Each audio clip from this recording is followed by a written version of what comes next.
Hello friends, good morning everyone. வாங்க MCX market பற்றி discuss பண்ணலாம்.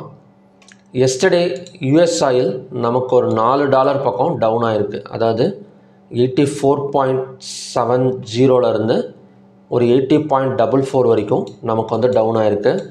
க்ரூட் ஆயில் வந்து பார்த்திங்க அப்படின்னா 8257 இருந்து 7780 ஒரு 400 பாயிண்ட்ஸ் பக்கம் நமக்கு வந்து டவுன் ஆகிருக்கு அப்படிங்கிற மாதிரி சொல்லலாம். அதுக்கு என்ன ரீசன் டவுன் ஆனதுக்கு அப்படின்னா, ட்ரம்ப் வந்து என்ன சொல்லியிருக்காருன்னா, நாங்கள் ஸ்ட்ரெயிட் ஆஃப் ஹார்மஸில் இருக்கிற ஆல்மோஸ்ட் எல்லா கன்னி வெடியும் வந்து நாங்கள் ரிமூவ் பண்ணிட்டோம். அதனால் இனிமேல் எங்களுக்கு வந்து எந்த ஒரு பிரச்சனையும் கிடையாது. இனிமேல் கப்பல்கள் வந்து தாராளமாக நமக்கு வந்து போயிட்டு வரலாம் அப்படிங்கிற மாதிரி ஒரு நியூஸ் வந்து கொடுத்துருக்கிறாரு. ஸோ இந்த நியூஸ் வந்து எப்போ கொடுத்தாரு அப்படின்னா, கொஞ்சம் செல்லிங் ஆனதுக்கு அப்புறம் தான் இந்த நியூஸ் வந்து கொடுத்துருக்கிறாரு. ஓகேங்களா? சொல்லப்போனால் இவர் வந்து மார்க்கெட்டை வந்து மேனிப்புலேஷன் பண்ணுறது இது வந்து ஃபஸ்ட்டு டைம் வந்து கிடையாது. இவர் வந்து எப்போ வந்து பிரசிடெண்ட்டாக வந்து வந்தாரோ அப்போ இருந்தே பார்த்திங்க அப்படின்னா மார்க்கெட்டை மேனிப்புலேஷன் வந்து பண்ணிட்டு தான் இருக்கிறாரு.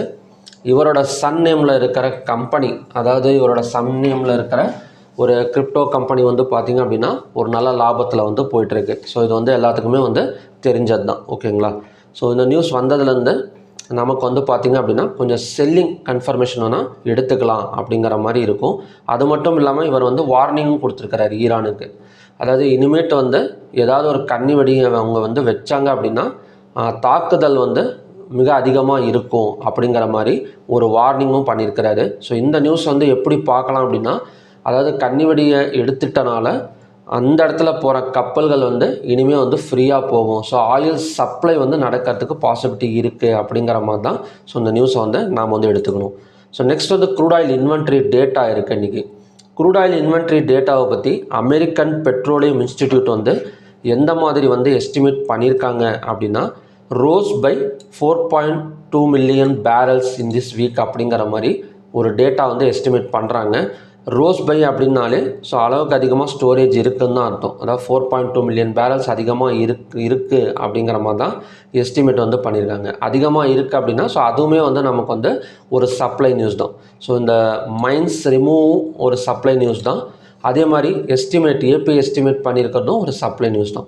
அப்போ ஓவராலாக பார்த்திங்க அப்படின்னா க்ரூட் ஆயில் இன்னுமே கூட கொஞ்சம் டவுன் ஆகக்கூடிய சான்சஸ் வந்து இருக்குது. ஸோ இந்த பேட்டர்ன் படி பார்த்திங்க அப்படின்னா நமக்கு நெக்ஸ்ட்டு சப்போர்ட் ஜோன்ங்கிறது 7720, நெக்ஸ்ட்டு ரெசிஸ்டன்ஸுங்கிறது 7993. ஓகேங்களா? லோவை பிரேக் அவுட் பண்ணால் ஸோ இந்த கேப் ஃபில்லிங் 7720 வரைக்கும் வந்துட்டு இந்த இடத்துல சப்போர்ட் எடுக்கிறதுக்கு சான்சஸ் இருக்குது. ஸோ நெக்ஸ்ட்டு ரெசிஸ்டன்ஸ் வந்து பார்த்திங்க அப்படின்னா 7993. எப்படி நமக்கு வந்து க்ரூட் ஆயில் ஒரு $1.58 வந்து நெகட்டிவில் ட்ரேட் ஆகிட்டுருக்கனால கண்டிப்பாக வந்து ஒரு சப்போர்ட் ஜோனில் கூட ஓப்பனிங் வந்து நடக்கலாம். ஓகேங்களா? ஸோ இந்த இடத்துல ஓப்பனிங் ஆகிறப்ப தான் கொஞ்சம் வந்து நம்ம வந்து கேர்ஃபுல்லாக வந்து இருக்கணும். ஏன்னா அந்த இடம் சப்போர்ட்டே எடுக்கலாம், இல்லை பிரேக் அவுட்டும் நடக்கலாம். சப்போஸ் நமக்கு செல் சைடு பிரேக் அவுட் வேணும் அப்படின்னா இந்த இடத்த தாண்டி 7643 தாண்டி ஒரு ஓப்பனிங் கொடுத்தது அப்படின்னா கண்டினியூஸாக கொஞ்சம் செல்லிங் ஆகக்கூடிய சான்சஸ் வந்து இருக்குது. நெக்ஸ்ட் வந்து நேச்சுரல் கேஸ். இப்போ நேச்சுரல் கேஸ் பார்த்தோம் அப்படின்னா எக்ஸாக்டாக ஒரு ரெசிஸ்டன்ஸில் தான் நின்றுட்டுருக்கு 265.8. ஸோ இந்த ரெசிஸ்டன்ஸ் வந்து எப்படி எடுத்திருக்கு அப்படின்னா ஆல்ரெடி இந்த இடத்துல ஒரு கேப் ஃபார்ம் ஆகிருக்கு. ஸோ அந்த கேப்பை ஃபில் பண்ணிவிட்டு நமக்கு வந்து கேண்டில் ரிட்டர்ன் ஆகிட்டுருக்கு, பார்த்தீங்கன்னாலே தெரியும். ஸோ நெக்ஸ்ட்டு கேண்டில் ஒரு டோஜி கேண்டில். இப்போ இந்த டோஜி கேண்டில் இந்த ரெசிஸ்டன்ஸ் வந்து ஒர்க் அவுட் ஆகணும் அப்படின்னா கண்டிப்பாக இந்த டோஜி கேண்டலோட லோவை பிரேக் அவுட் பண்ணிவிட்டு ஓப்பனிங் கொடுத்தது அப்படின்னா ஒரு செல்லிங் கன்ஃபர்மேஷன் வந்து நமக்கு வந்து கிடைக்கும். ஸோ டோஜி கேண்டலோட ஸ்பெஷாலிட்டின்னு சொல்கிறத விட கண்டிஷன்ஸ் என்ன அப்படின்னா லோவை பிரேக் அவுட் பண்ண செல்லர்ஸ் வந்து ஆக்குப்பை பண்ணிடுவாங்க. ஸோ லோங்கிறது இந்த கேண்டிலோட லோ வந்து 264.7. ஸோ இதையும் பிரேக் அவுட் பண்ணால் நெக்ஸ்ட்டு சப்போர்ட் ஜோனுங்கிறது 260.4. அடுத்தது வந்து கோல்டு. ஸோ கோல்டெல்லாம் நமக்கு கொஞ்சம் ஒரு என்ன சொல்கிறது அப்படின்னா ஒரு வாலட்டிலிட்டியில் தாங்க இருக்குது. இன்றைக்கி வந்து யூஎஸ் இன்ஃப்ளேஷன் டேட்டா வந்து நமக்கு வந்து இருக்குது. ஓகேங்களா? PCE ப்ரைஸ் இண்டெக்ஸ் அப்படின்னு சொல்லுவாங்க. ஸோ இதை பற்றி எஸ்டர்டே ஈவினிங் வீடியோலேயே நாம் வந்து பார்த்துருந்தோம். ஸோ நெக்ஸ்ட்டு டேட்டா 26/8/2026 இன்றைக்கி இந்த டேட்டா வரதை பொறுத்து தான் நமக்கு வந்து கோல்டு வந்து ஒரு நல்ல ஹை மறுபடியும் போகுமா இல்லைனா நல்லா ஒரு டவுன் எடுக்குமா அப்படிங்கிறதும் நமக்கு வந்து தெரியும். ஓகேங்களா? ஸோ அதிகமாக லிமிட்டின் எக்ஸ்பெக்டேஷனில் தான் இந்த டேட்டா வரதுக்கு சான்சஸ் இருக்குது. கோல்டு பார்க்கலாம், ஏன்னா இந்த ஹை அண்ட் லோ வந்து பிரேக் அவுட் பண்ணணும்.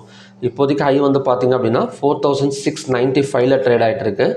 லோ வந்து 4605ல் வந்து ட்ரேட் ஆகிட்டுருக்கு. இன்பிட்வீனில் தான் ட்ரேட் ஆகிட்டுருக்கு.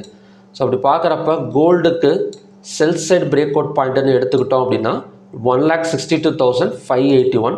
ஸோ இதையும் தாண்டி ஒரு 15 மினிட்ஸ் கேண்டில் கீழே க்ளோஸ் வச்சுது அப்படின்னா நெக்ஸ்ட்டு சப்போர்ட் ஜோனுங்கிறது 1,61,683. ஓகேங்களா. ஸோ மற்றபடி கொஞ்சம் மேலே ஓப்பனிங் ஆனால் நெக்ஸ்ட் ரெசிஸ்டன்ஸுங்கிறது 1,63,788. ஸோ நான் எக்ஸ்பிளைன் பண்ணிகிட்டு இருக்கிற டைம் ஃப்ரேம் வந்து 1 hour time frame. Silver.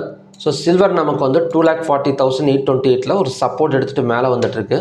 Next by side break அவுட்டுங்கிறது இந்த இடம் தான் 2,44,510.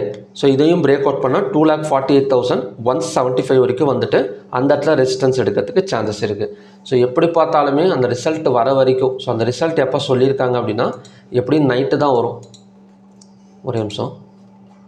இந்த ரிசல்ட்டு பார்த்திங்க அப்படின்னா 18 கிட்டத்தட்ட ஒரு 6-7 மணிக்கு தான் நமக்கு வந்து அந்த ரிசல்ட் வந்து வரும். ஸோ அந்த ரிசல்ட் வர வரைக்கும் கண்டிப்பாக வந்து ஒரு வாலட்டிலிட்டியோ இல்லை சைட்வேஸில் தான் கோல்டு வந்து இருக்கும். ஸோ கோல்டு ஆல்மோஸ்ட் நமக்கு ஃபாரெக்ஸில் பார்த்திங்க அப்படின்னா ஓப்பனான இடத்துலேருந்து ஒரு $17 மட்டும் டவுன் ஆகிட்டுருக்கு. பார்க்கலாம். நெக்ஸ்ட் வந்து காப்பர். இப்போ காப்பர் எடுத்துக்கிட்டோம் அப்படின்னா ஒரு ஸ்ட்ராங் ரெசிஸ்டன்ஸ் ஜோனில் தான் நிற்குது. இந்த இடம் பார்த்திங்கன்னா தெரியும். ஒரு டபுள் டாப் ரெசிஸ்டன்ஸ் எடுத்துகிட்டு இறங்கிட்டு இருக்கு. லோவை பிரேக் அவுட் பண்ணணும். அதாவது லாஸ்ட்டு 1 hour கேண்டில் ஓட லோ வந்து 1397. ஸோ இந்த 1397 பிரேக் அவுட் பண்ணால் நெக்ஸ்ட்டு சப்போர்ட்டுங்கிறது 1390. ஓகேங்களா. ஸோ இதுதான் பார்த்திங்க அப்படின்னா நமக்கான next support zone. Okay friends, இதுதான் பார்த்திங்க அப்படின்னா எம்செக்ஸோட morning conditions. Global market data எப்படிங்க ஓப்பன் ஆகிருக்கு அப்படின்னா ஒரு 67 பாயிண்ட் பக்கம் பாசிட்டிவில் தான் ஓப்பன் ஆகிருக்கு. நிக்கியும் பெரிய அளவில் வந்து நெகட்டிவ் கிடையாது. வெறும் ஒரு 181 பாயிண்ட் மட்டும்தான் நிக்கி நெகட்டிவில் இருக்குது. டவ் ஜோன்ஸ் மட்டும் ஒரு 30 பாயிண்ட் பக்கம் நெகட்டிவில் இருக்குது. கனடியன் குட்ஸ் மேலே ஒரு 50% டேரிஃப் வந்து ட்ரம்ப் வந்து போட்டிருக்கிறாரு. ஸோ ஆல்ரெடி சொன்னது தான், ஈரானுக்கு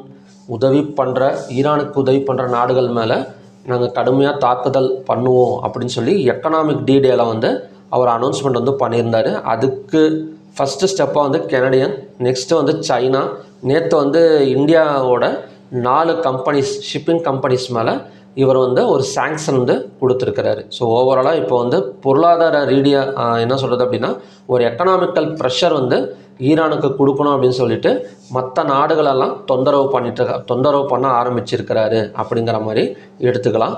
பார்க்கலாம். இந்த எப்படியும் பார்த்திங்கன்னா இவரோட பதவி காலம் இருக்கிற வரைக்குமே எல்லாத்துக்குமே தொந்தரவு தான். ஓகேங்களா. நெக்ஸ்ட்டு வந்து ATR values. So ATR values பாசிட்டிவில் இருக்குங்க. அதாவது HDFC bank, ICIC, Infosys, Wipro மட்டும்தான் 0%. டாக்டர் ரெட்டி வந்து 0.94. மற்றபடி பார்த்திங்க அப்படின்னா ரிலையன்ஸ் மைனஸில் இருக்குது. ஸோ ஓவராலாக ஏடிஆர் பாசிட்டிவில் இருக்குது. குளோபல் மார்க்கெட் இண்டெக்ஸும் பார்த்திங்க அப்படின்னா ஒரு 1.12 பாயிண்ட்ஸ் வந்து பாசிட்டிவில் தான் இருக்குது. ஸோ நிஃப்டியை பற்றி எஸ்டர்டேவே வந்து பார்த்துருந்தோம். நிஃப்டி வந்து நமக்கு ஒரு நல்ல ஒரு பை பிரேக் அவுட் வந்து நடந்திருக்கு. ஓகேங்களா. ஸோ அதோட கண்டிஷன் வந்து எஸ்டர்டே ஈவினிங் வீடியோவில் வந்து அப்டேட் பண்ணியிருக்கேன். ஸோ வாட்ச் பண்ணி தெரிஞ்சுக்கோங்க. ஓகே ஃப்ரெண்ட்ஸ், மறுபடியுமே பார்த்திங்க அப்படின்னா இன்னொரு நல்ல ப்ரிடிக்ஷன் வீடியோட நான் வந்து உங்களை மீட் பண்ணுறேன். Thank you very much.